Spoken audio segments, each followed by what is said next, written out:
प्रभु यीशु मसीह के दृष्टांत।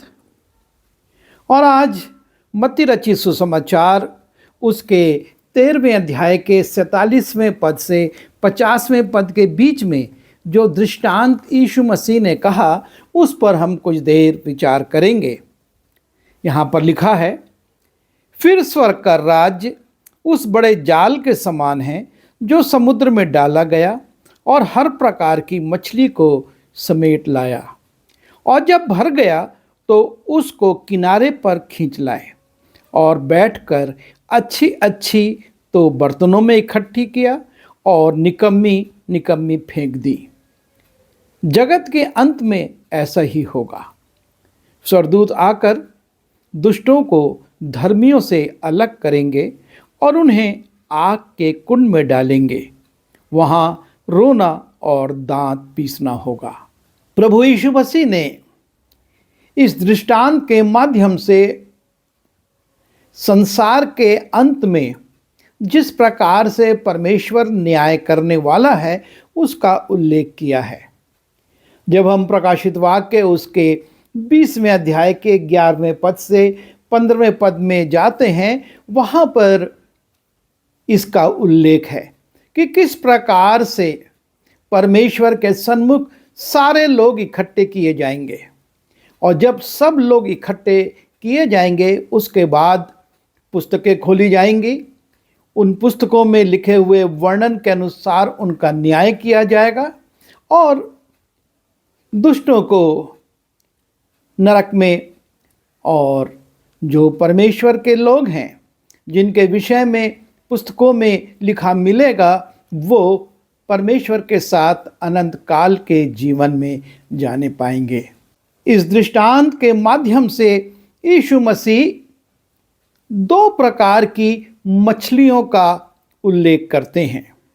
वो कहते हैं कि स्वर्ग का राज्य उस बड़े जाल के समान है जो समुद्र में डाला गया और हर प्रकार की मछलियों को समेट लाया। जाल न्याय नहीं करता है, वो चुनाव नहीं करता है, अच्छे बुरे को नहीं चुनता है। जाल डाला जाता है और वो हर प्रकार की मछली को समेट लाता है। और यहाँ पर भी उसी का उल्लेख है कि हर प्रकार की मछलियों को वो समेट लाया। और जब भर गया तो उसको किनारे पर खींचा गया और बैठकर अच्छी अच्छी तो बर्तनों में इकट्ठी की गई और निकम्मी निकम्मी फेंक दी गई। दो प्रकार की मछलियों का उल्लेख यहाँ पर हम पाते हैं। पहली प्रकार की मछली जो अच्छी हैं और दूसरी जो निकम्मी हैं। संसार के अंत में इसी प्रकार से न्याय भी होगा। और तब जब यीशु मसीह कहते हैं कि अच्छी अच्छी बर्तनों में इकट्ठी की गई, तो हम थोड़ा देर अच्छी मछली पर ध्यान करें। अच्छी मछली कौन है? पहली बात, वो जो परमेश्वर की आज्ञा मानती हैं। जब हम लूका उसके 5वें अध्याय के 6वें और 7वें पद को देखते हैं, वहाँ पर यीशु मसीह पतरस की नाव पर बैठकर प्रवचन करते हैं। और जब वो प्रचार कर चुकते हैं तब वो पतरस से कहते हैं, गहरे में ले जाकर जाल को डाल। और पतरस जो मछुआरा था वो जानता था कि ये समय मछली पकड़ने का नहीं है। अब सब मछलियां रोशनी हो जाने के कारण, गर्मी बढ़ जाने के कारण गहराई में चली गई होंगी। लेकिन वो यीशु मसीह से कहता है कि हमने रात भर मेहनत करी परंतु मछली नहीं पकड़ पाए, पर अब तू कहता है तो हम करेंगे। और वो गहरे में जाकर जाल डालता है और लिखा है कि इतनी मछलियां आ गई कि उनको खींचना मुश्किल लगने लगा। और वो अपने सहायकों को बुलाते हैं और 2 नावें मछलियों से भर गई। और यहाँ पर हम देखते हैं कि जब यीशु मसीह पतरस से कहते हैं चल और गहरे में जाल डाल, तो यीशु मसीह की इस बात को मछलियां भी सुनती हैं। और वो जो गहराई में चली गई थी, दूरस्थ स्थानों में थी, आज्ञा को मानकर वो तैरती हुई जल्दी जल्दी आ जाती हैं कि उस जाल का वो अंश बन सकें।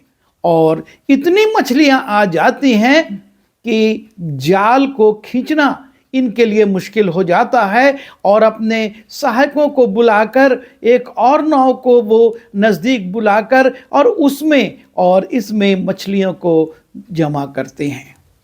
मछलियां परमेश्वर की आज्ञा को मानती हैं। उन्हें मालूम होता है कि यीशु मसीह ने आज्ञा दी है कि गहरे में जाल डाला जाए ताकि मछलियां पकड़ी जाएं, और तुरंत मछलियां उस जाल की ओर तेजी से दौड़ने लगती हैं। निश्चित है कि उनकी मृत्यु सुनिश्चित है, फिर भी परमेश्वर की आज्ञा है और वो जाल की ओर तैरने लगती हैं, तेजी से उस ओर आने लगती हैं। जब हम यूहन्ना रचित सुसमाचार उसके 21वें अध्याय के 3 पद से 6वें पद में जाते हैं, शिमोन पतरस ने उससे कहा, मैं मछली पकड़ने को जाता हूं। उन्होंने उससे कहा, हम भी तेरे साथ चलते हैं। सो वो निकलकर नाव पर चढ़े, परंतु उस रात कुछ ना पकड़ा। भोर होते ही यीशु किनारे पर खड़ा हुआ, तो भी चेलों ने ना पहचाना कि वो यीशु है। तब यीशु ने उनसे कहा, हे बालकों, क्या तुम्हारे पास कुछ खाने को है? उन्होंने उत्तर दिया कि नहीं। उसने उनसे कहा, नाव की दाहिनी ओर जाल डालो तो पाओगे। रात भर झील में जगह जगह पर जाल डालते रहे, पर कहीं पर उनको मछली नहीं मिली। और तब यीशु भोर के समय कहते हैं कि नाव की दाहिनी ओर जाल डालो तो पाओगे। और तब उन्होंने जाल डाला, और अब मछलियों की बहुतायत के कारण उसे खींच ना सके। जब यीशु ने कहा कि दाहिनी ओर, नाव की दाहिनी ओर जाल डालो, और मछलियां तेजी से उस जाल की ओर आने लगी, क्योंकि प्रभु यीशु ने आज्ञा दी थी कि जाल को दाहिनी ओर डालना है। और लिखा है कि इतनी आ गई कि उसे वो बहुतायत के कारण खींचना उनके लिए मुश्किल हो गया। और 11वें पद में लिखा है, शिमोन पतरस ने डोंगी पर चढ़कर 153 बड़ी मछलियों से भरा हुआ जाल किनारे पर खींचा, और इतनी मछलियां होने के बाद भी जाल ना फटा। यह है आज्ञाकारिता। वो मछलियां जो पानी में मनमाने तैर रही हैं, लेकिन जब प्रभु यीशु मसीह आज्ञा देता है, ये मछलियां आज्ञा मानती हैं और जाल की ओर तेजी से आती हैं। और जो निराशा थी चेलों की, वो समाप्त हो जाती है। दूसरे प्रकार की मछलियां जिनको हम अच्छी श्रेणी में रखते हैं, परमेश्वर का काम करने वाली मछलियां। परमेश्वर चाहे मनुष्य हो, चाहे पशु हो, चाहे समुद्री जीव हो, और चाहे निर्जीव चीजें हों, किसी से भी अपने काम को ले सकता है। और जब हम मत्ती रचित सुसमाचार उसके 17वें अध्याय के 27वें पद में जाते हैं, और यीशु मसीह पतरस से कहते हैं, तो भी इसलिए कि हम उन्हें ठोकर ना खिलाएं, तू झील के किनारे जाकर बंसी डाल, और जो मछली पहले निकले उसे ले, तो तुझे उसका मुंह खोलने पर एक सिक्का मिलेगा। उसी को लेकर मेरे और अपने बदले उन्हें दे देना। और यहाँ पर यीशु मसीह को मंदिर का कर देने के लिए पैसे की आवश्यकता है, और यीशु मसीह पतरस से कहते हैं, जा झील में बंसी डाल, और जो मछली पहले निकले उसे ले, उसके मुंह में एक सिक्का मिलेगा। परमेश्वर का काम करने के लिए ये मछली पता नहीं कितने समय से उस झील में, उस किनारे पर जहां पतरस आएगा और बंसी डालेगा, तैर रही थी। क्योंकि उसको परमेश्वर का काम करना था, उसको वो सिक्का यीशु तक पहुंचाना था। और यीशु तक पहुंचाने का रास्ता ये था कि झील में वो उस स्थान पर तैरती रहे जहां पर पतरस आएगा और बंसी डालेगा। और जैसे ही बंसी डालेगा, उसको उस बंसी में फंस जाना है, उस कांटे को अपने मुंह में ले लेना है, ताकि पतरस उसको निकाले और उसके मुंह में रखे हुए सिक्के को वो कर के रूप में याजकों, महायाजकों और मंदिर के अधिकारियों को दे सके। वो प्रभु के काम को करने के लिए सिक्के को मुंह में लेकर पता नहीं कितनी देर से उस स्थान पर तैर रही थी। और एक मछली को हम देखते हैं जब हम योना की पुस्तक उसके पहले अध्याय के 17वें पद में जाते हैं, और यहाँ पर हिंदी बाइबल में मगरमच्छ का उल्लेख है। लेकिन जब हम अंग्रेजी बाइबल में जाते हैं और वहाँ पर लिखा है ग्रेट फिश, परमेश्वर ने एक बहुत बड़ी मछली को आज्ञा देकर रखी थी। उसका एक काम करना था परमेश्वर का कि जैसे ही योना समुद्र में फेंका जाए, ये उसको निगल ले। इतनी बड़ी मछली, और लिखा है यहोवा ने एक बड़ी मछली को ठहरा रखा था कि योना को निगल ले। और योना उस मछली के पेट में 3 दिन और 3 रात पड़ा रहा।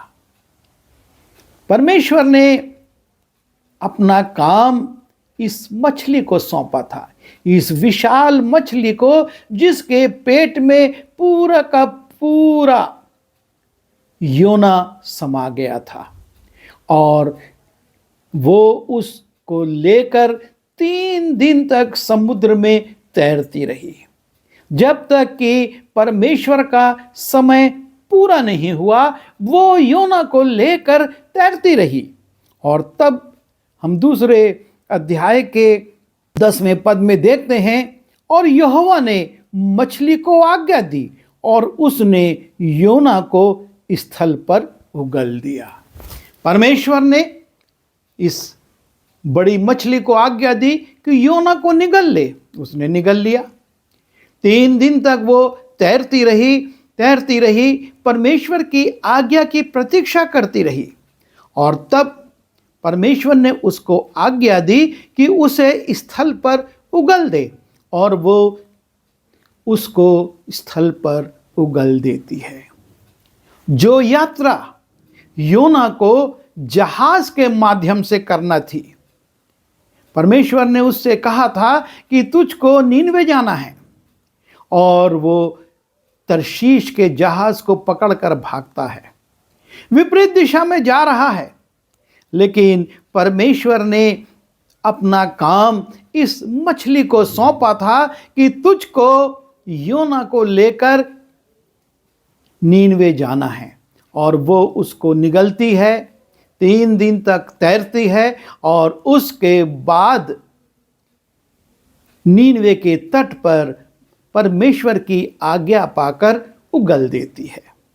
परमेश्वर का काम ये जीव जंतु भी करते हैं, और ये मछली परमेश्वर के काम को करके योना को नीनवे पहुंचा देती है।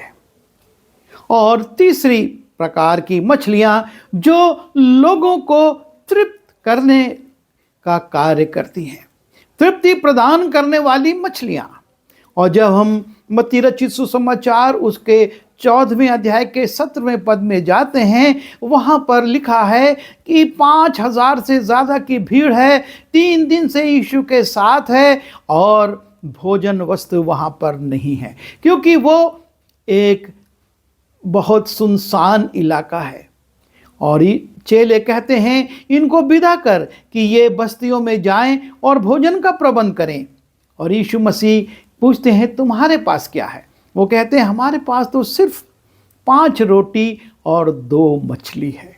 और उन 2 मछलियों से प्रभु यीशु मसीह 5,000 से अधिक लोगों को तृप्ति प्रदान करते हैं। रोटी और मछली तोड़ तोड़ कर बांटी जाती है और जब लोग तृप्त हो जाते हैं तो 12 टोकरे रोटी और कई मछलियों के टुकड़े उठाए जाते हैं।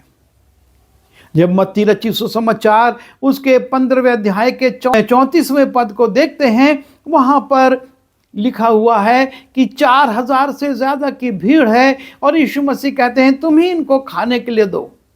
चेले परेशान होते हैं कि कहां से लाएं, और तभी यीशु पूछते हैं, वो बोलते हैं हमारे पास 7 रोटी और कुछ मछलियां हैं।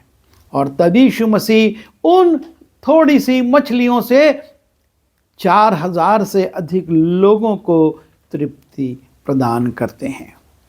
जब हम लूका रचित सुसमाचार उसके 24वें अध्याय में जाते हैं और वहाँ पर यीशु मसीह पुनरुत्थान के बाद अपने शिष्यों से मुलाकात करते हैं और शिष्य उनको देखकर घबरा जाते हैं। और तब यीशु मसीह शिष्यों से बातचीत करते हुए उनसे पूछते हैं क्या तुम्हारे पास कुछ खाने के लिए है? जब आनंद के मारे उनको प्रतीति ना हुई और आश्चर्य करते थे तो उसने उनसे पूछा क्या यहाँ तुम्हारे पास कुछ भोजन है? उन्होंने उसे भुनी मछली का टुकड़ा दिया, उसने लेकर उनके सामने खाया। यीशु मसीह पुनरुत्थान के बाद जब चेलों से मांगते हैं तुम्हारे पास यहाँ पर कुछ खाने को है, तो चेले मछली, भुनी हुई मछली का टुकड़ा देते हैं कि यीशु मसीह उसको खाएं, और यीशु मसीह उसको खाते हैं। और जब हम यूहन्ना रचित सुसमाचार उसके 21वें अध्याय के 9वें पद में जाते हैं और चेले जब मछलियों से भरे हुए जाल को लेकर तट पर आते हैं, लिखा है जब किनारे पर उतरे तो उन्होंने कोयले की आग और उस पर मछली रखी हुई और रोटी देखी। यीशु मसीह रात भर परिश्रम कर रहे शिष्यों के लिए रोटी और मछली का प्रबंध करते हैं और कोयले पर वो देखते हैं कि मछलियां भुन रही हैं और रोटी रखी हुई हैं। आगे 13वें पद में पढ़ते हैं, लिखा है यीशु आया और रोटी लेकर उन्हें दी और वैसे ही मछली भी। और यीशु मसीह अपने शिष्यों को रोटी और मछली से तृप्त करते हैं।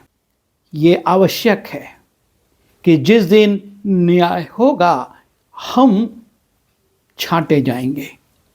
अच्छी मछलियां बर्तन में और निकम्मी मछलियां फेंक दी जाएंगी, आग में डाल दी जाएंगी, जलाई जाएंगी। हमको विश्लेषण करना है, हम किस प्रकार की मछली हैं। क्या हम परमेश्वर के आज्ञाकारी हैं? क्या हम परमेश्वर के काम कर रहे हैं? क्या हम लोगों को आत्मिक तृप्ति प्रदान कर रहे हैं? ये मछलियां हमको शिक्षा दे रही हैं कि आपको और मुझको भी परमेश्वर की आज्ञा को मानना है। ज़रूर से हमको तत्काल में हानि लग सकती है, लेकिन परमेश्वर की आज्ञा मानना आशीष का कारण है।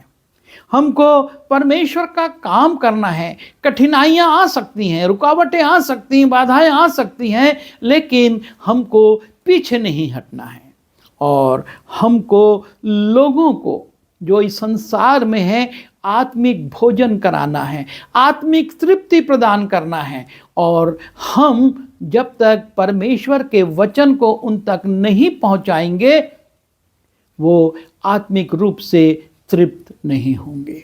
और इसलिए यदि हम चाहते हैं कि जब जाल डाला जाए और सब प्रकार के लोग उसमें परमेश्वर के सामने उपस्थित किए जाएं और हम अच्छे और परमेश्वर को भाने वाले चुने जाएं, तो हमको अच्छी मछली के समान कार्य करना होगा।